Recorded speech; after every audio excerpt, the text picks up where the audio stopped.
As casas de bonecas são microcosmos encantadores que transportam as mentes para mundos diminutos e mágicos. Tem uma história rica e fascinante que remonta a séculos atrás. Essas pequenas residências em miniatura não são apenas brinquedos, são testemunhas da criatividade humana, expressão artística e, muitas vezes, um reflexo da sociedade ao longo do tempo. Mas antes de mergulharmos nesta jornada, se você é novo por aqui, estamos muito felizes em tê-lo. Por favor, inscreva-se e junte-se à nossa crescente comunidade de entusiastas do universo criativo. Nosso objetivo é celebrar a riqueza artística que nos cerca e as histórias que elas nos contam. Acomode-se confortavelmente e permita-nos guiá-lo nessa viagem. As origens históricas, séculos de encanto. O início da história das casas de bonecas é nebuloso, mas alguns registros apontam para o século XVI, na Europa, quando as casas em miniatura eram confeccionadas para fins educativos. Estas representações diminutas da vida cotidiana eram utilizadas para instruir as jovens em habilidades domésticas como costura, organização e decoração. As casas de bonecas, ou casas de gabinete, como eram chamadas na época, não se destinavam ao uso de diversão, mas sim à exibição de pedagogia e riqueza. As casas eram expostas dentro de um armário que poderia ser comparado a uma cristaleira. As portas podiam ser abertas e o interior do armário, que era dividido em salas, proporcionavam uma forma colorida e requintada de expor peças em miniatura de grande riqueza. Na Alemanha, também tinham as cozinhas de Nuremberg, que eram usadas pelas mães para ensinar as filhas a montar e administrar uma casa. Geralmente eram projetadas sem ornamento para fins utilitários e continham lareira, vassoura de palha e panelas, e eram feitas de metal. Era o oposto de uma casa de bonecas como um mundo de sonhos de fantasia, pois nesse caso elas aprendiam a se tornar donas de casa. No entanto, foi no século XVII que as casas de bonecas começaram a assumir características mais parecidas com as que conhecemos hoje. Os detalhes meticulosos, móveis elegantes e a atenção aos pormenores eram características marcantes dessa época. As casas de bonecas tornaram-se símbolos de status, refletindo o estilo de vida da aristocracia europeia. A primeira casa de bonecas de destaque que se tem notícias foi do Duque da Baviera, Albrecht V, que mandou construir uma casa em miniatura para sua filha, porém, dada a riqueza do detalhamento e realismo da obra, o próprio Duque acabou por incluir a casa em sua coleção de obras de arte. Expansão e popularidade. Durante os séculos XVIII e XIX, a popularidade das casas de bonecas cresceu exponencialmente. Na Inglaterra vitoriana, as casas de bonecas eram frequentemente usadas como peças decorativas, exibindo a habilidade artesanal e o status social de suas proprietárias. Os artesãos da época tornaram-se especialistas na criação de miniaturas intrincadas, desde móveis até utensílios domésticos.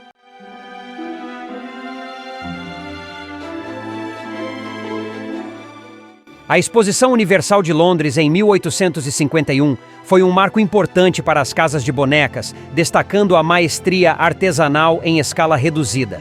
Muitos fabricantes aproveitaram a oportunidade para exibir suas criações, contribuindo para a popularização global dessa forma de arte.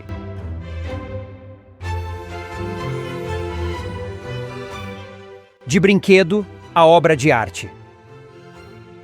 Quando a Revolução Industrial permitiu a produção em massa, as casas de bonecas e miniaturas começaram a ser construídas como brinquedos populares, geralmente para crianças de famílias ricas inicialmente.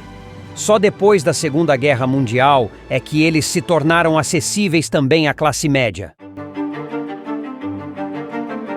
O final do século XIX e início do século XX viu uma transformação nas casas de bonecas. Elas deixaram de ser apenas brinquedos e passaram a ser apreciadas como verdadeiras obras de arte. Artistas renomados começaram a criar casas de bonecas extraordinárias, explorando diferentes estilos arquitetônicos e estéticos. Casas de bonecas notáveis desse período. A casa de bonecas mais famosa do mundo é a Queen Mary's e foi projetada por Sir Edwin Lutyens em 1924, com paisagismo feito por Gertrude Jekyll e construída em escala de 12:1 com hidráulica e elétrica, bem como 2 elevadores que funcionam. Esta casa continua intacta e pode ser vista no Castelo de Windsor, na Inglaterra. Foi criada como um palácio real em miniatura, como um presente da nação à Rainha Mary.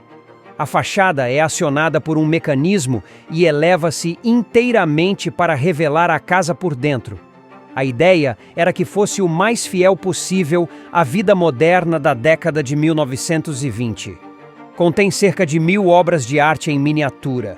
O conteúdo da casa foi criado por artesãos de todo o país para mostrar as melhores artes. Inclui não apenas móveis, prataria, cerâmica e têxteis, mas também alimentos reais, sabonetes e biscoitos de Natal em miniatura.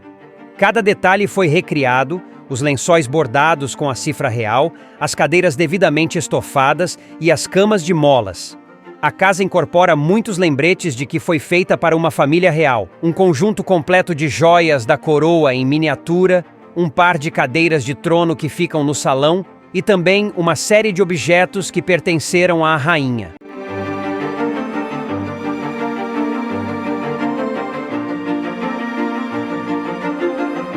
A Stetheimer Dollhouse foi construída na cidade de Nova York por Carrie Walter Stetheimer entre 1916 e 1935. Muitos artistas contemporâneos fizeram miniaturas de sua arte para a casa de bonecas, incluindo Marcel Duchamp, Alexander Archipenko, George Bellows, Gaston Lachaise e Marguerite Zorac. Contém 12 quartos decorados e agora está localizado no Museu da Cidade de Nova York.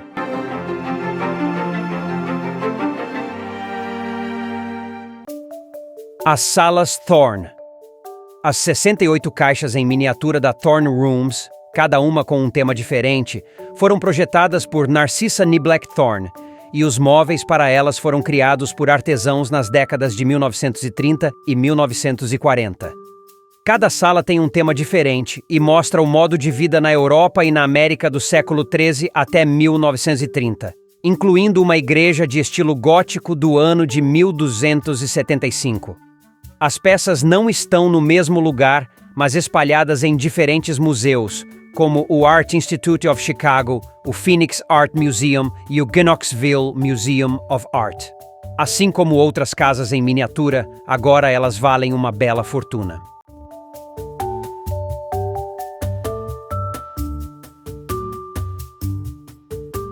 A casa de bonecas da atriz americana de cinema mudo Colleen Moore foi construída para representar um castelo de conto de fadas. Levou 7 anos para ser construída, começando em 1928 e sendo finalizada em 1935. Tem a sala de estar da Cinderela, cujo teto é adornado com um lustre dourado, decorado com esmeraldas e pérolas e um salgueiro chorão no Jardim Mágico. Há também eletricidade e água encanada. Atualmente, encontra-se em exposição no Museu de Ciência e Indústria de Chicago. Em dólares, o Castelo de Fadas foi avaliado em 2015 em 8,5 milhões. O Palácio de Titânia é um castelo em miniatura que foi construído à mão por James Hicks & Sons, marceneiros irlandeses, e foi encomendado por Sir Neville Wilkinson, e levou 15 anos para ser finalizado, de 1907 a 1922. Muito admirado e famoso, James Hicks é considerado o mais competente marceneiro da Irlanda no século XX. A obra dispõe de 18 quartos com móveis esculpidos à mão, além de mais de 3.000 obras de arte em miniatura coletadas em todo o mundo. Em 1978, o Titania's Palace foi comprado em leilão pela Lego e exibido na Legolândia da Dinamarca. Desde 2007, ele foi emprestado e é exibido no Castelo de Egeskov, na Dinamarca.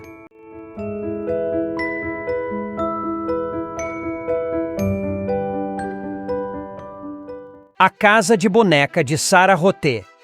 Sarah Roté foi uma colecionadora de arte do norte da Holanda do século XVIII e pediu para que fosse construída uma casa de boneca baseada em sua casa. O preço gasto foi de 20 a 30 mil florins, que era quase o preço de uma casa real na época.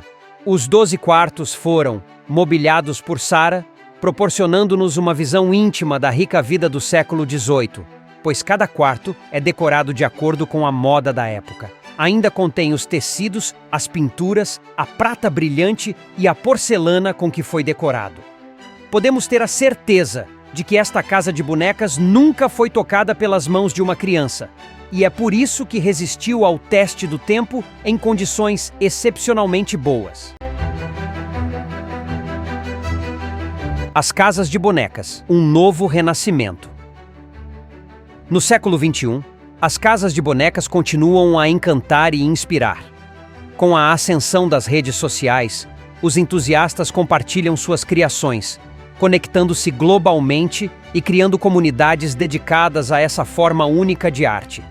Os colecionadores dizem que estamos em um renascimento das miniaturas. As casas de bonecas não atraem mais apenas as crianças.